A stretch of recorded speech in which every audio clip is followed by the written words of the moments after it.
من یطیع الرسول فقد اطاع اللہ، جس نے میری اطاعت کرنی ہے پہلے رسول کے در پہ جائے، جس نے مجھے ماننا ہے پہلے میرے مصطفیٰ کو مانے، جس نے میری اطاعت کرنی ہے پہلے مصطفیٰ کی اطاعت کرے، جس نے میری اتباع کرنی ہے پہلے مصطفیٰ کی اتباع کرے۔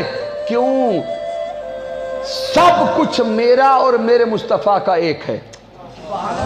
آخری جملے، اس لیے کہ سب کچھ میرا اور میرے مصطفیٰ کا ایک ہے۔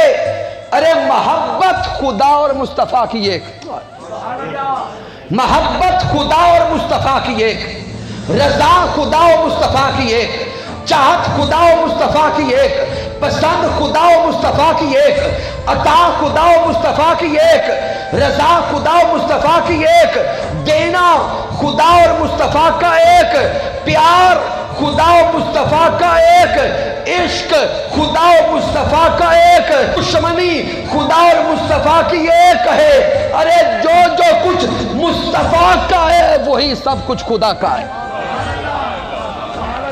بس ایک فرق رہنے دو کہ خدا کو مصطفیٰ نہ کہو اور مصطفیٰ کو خدا نہ کہو۔ بس ایک فرق رہنے دو کہ خدا کو مصطفیٰ نہ کہو اور سونے مصطفیٰ کو خدا نہ کہو، اس کے بعد خدا کے لیے دونوں کو جدا نہ کہو،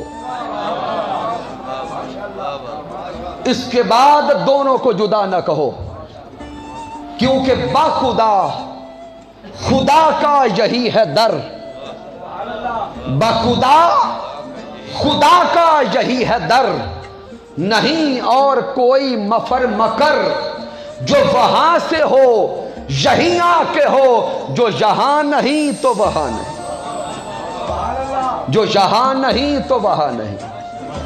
تو سامعین محترم، پوری گفتگو سے جو مرکزی نقطہ سمجھ آیا، اگر رب کی بارگاہ کا قرب چاہتے ہیں تو در مصطفیٰ پہ جھک جائیں، اگر اللہ کو منانا چاہتے ہیں تو سونے مصطفیٰ سے تعلق مضبوط کریں، سونے محبوب علیہ السلام کے ساتھ تعلق عشقی اور تعلق حبی مضبوط کیا جائے۔